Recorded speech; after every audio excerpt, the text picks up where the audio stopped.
बिस्मिल्लाहिर्रहमानिर्रहीम। अस्सलाम वालेकुम।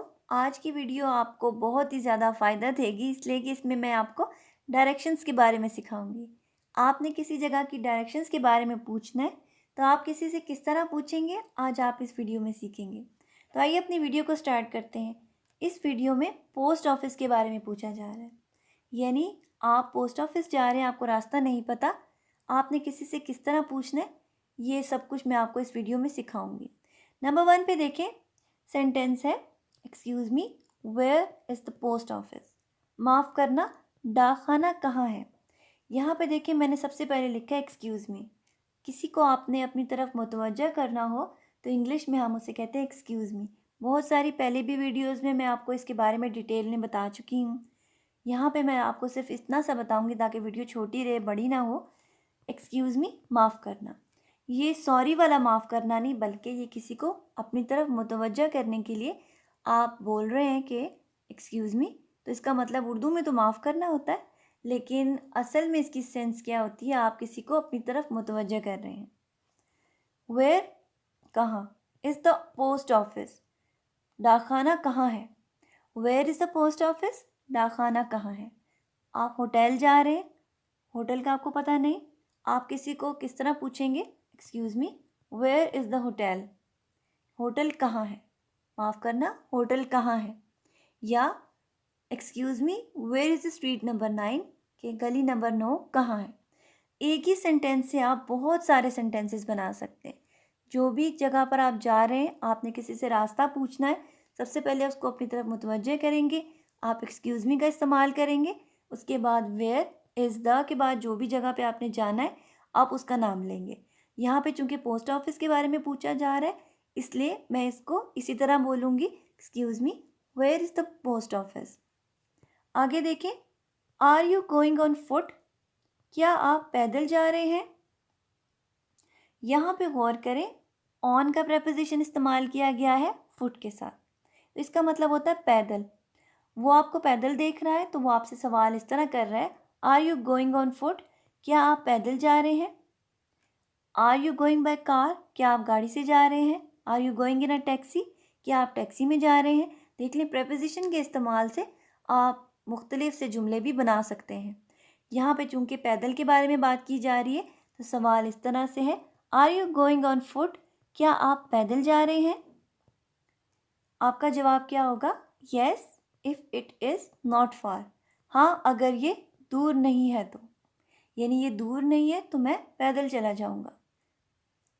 फार दूर के लिए इस्तेमाल होता है।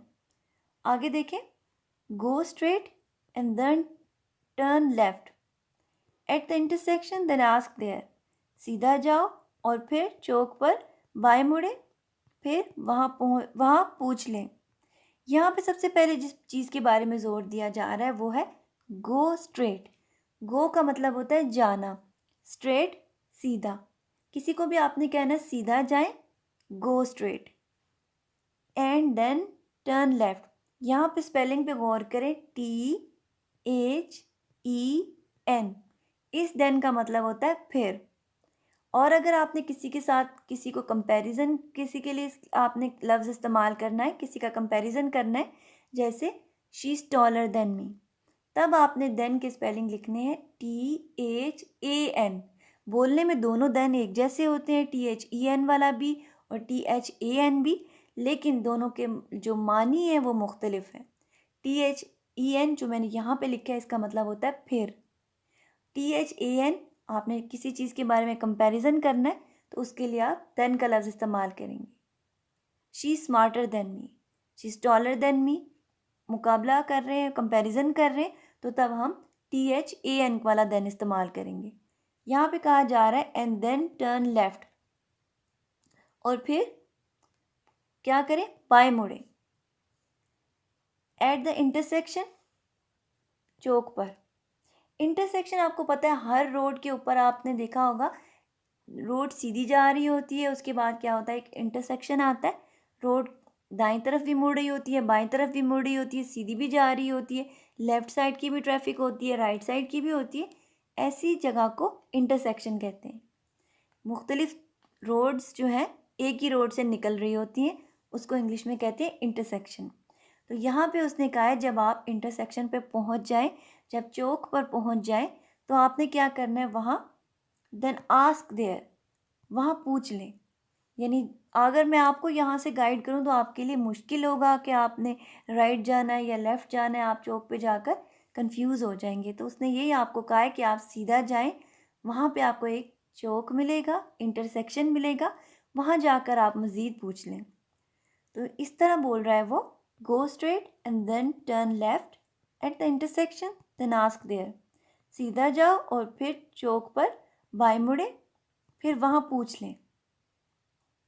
सीधा जाओ या सीधा जाएं, दोनों के लिए आप इस तरह का लफ्ज़ इस्तेमाल करेंगे, गो स्ट्रेट।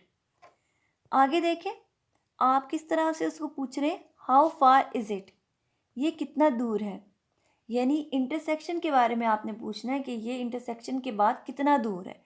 पोस्ट ऑफिस जब मैं वहाँ पे पहुँच जाऊँगा तो पोस्ट ऑफिस वहाँ से कितना दूर है। तो ये सवाल पोस्ट ऑफिस के बारे में पूछा जा रहा है। हाउ फार इज़ इट, ये कितना दूर है। It's not far it's close, ये दूर नहीं है, ये करीब है। क्लोज करीब के लिए इस्तेमाल होता है, इसके अलावा आप नियर भी कह सकते हैं। It's not far it's close, ये दूर नहीं है, ये करीब है। यानी इंटरसेक्शन पे जब आप पहुंच जाएंगे तो वहाँ से पोस्ट ऑफिस दूर नहीं है, वहाँ से वो करीब है। नेक्स्ट देखें, आप वहाँ पे इंटरसेक्शन पर पहुँच गए हैं, आप वहाँ जाके किस तरह पूछेंगे, I am going to the post office, मैं पोस्ट ऑफिस जा रहा हूँ। फर्स्ट आई टर्न राइट, पहले मैं दाएं तरफ मुड़ा। इज़ दैट करेक्ट, ये सही है। यहाँ पे देखें, ये सवाल आपने इंटरसेक्शन पे जाके करना है। यानी आप वहाँ पर पहुँच गए, चौक पर पहुँच गए, तो वहाँ पे किसी ने बताया आपको पहले राइट जाएं और उसके बाद आपको पोस्ट ऑफिस मिल जाएगा। तो अगर आप दाएं मुड़ गए हैं तो उसके बाद आप किसी से किस तरह पूछेंगे कि आप सही मुड़े हैं या नहीं। तो इस तरह आप इंग्लिश में पूछेंगे, I am going to the post office, first I turn right, is that correct, मैं डाकखाने को जा रहा हूँ, पहले मैं दाएं तरफ मुड़ा, ये ठीक है। यू वॉक देयर, आप वहाँ चलें। अब देखिए, उम्मीद करती हूँ कि आज की वीडियो से भी आपने बहुत कुछ सीखा होगा। ये आप दोनों तरह से इस डायलॉग को ले सकते हैं। अगर आपने किसी को कोई डायरेक्शन के बारे में बताना है तो जो मैंने सवाल वाले जुमले लिखे हैं वो आप अपने लिए इस्तेमाल करें, यानी किसी को डायरेक्शन बताएं। और जो जवाब वाले हैं वो जो भी आपसे जवाब इसी तरह का जवाब होता है, ऑलमोस्ट ज़ुबानें मुख्तलिफ होती हैं लेकिन सवालात एक ही जैसे होते हैं, एक्सप्रेशन एक जैसे होते हैं। इसीलिए आप कभी भी कंफ्यूज ना हों कि इंग्लिश में कोई चीज़ नई तरीके से पूछी जाएगी या उर्दू में मुख्तलिफ होगी। नहीं, ज़ुबानें मुख्तलिफ होती हैं लेकिन पूछने का अंदाज़ ऑलमोस्ट एक ही तरह का होता है। उम्मीद करती हूँ कि आज की वीडियो भी आपके लिए काफ़ी ज़्यादा यूज़फुल होगी। आपने बहुत सारे क्वेश्चंस और उनके जवाब किस तरह देते हैं वो सीखा होगा। अपना ढेर सारा ख्याल रखिएगा। अल्लाह हाफ़िज़।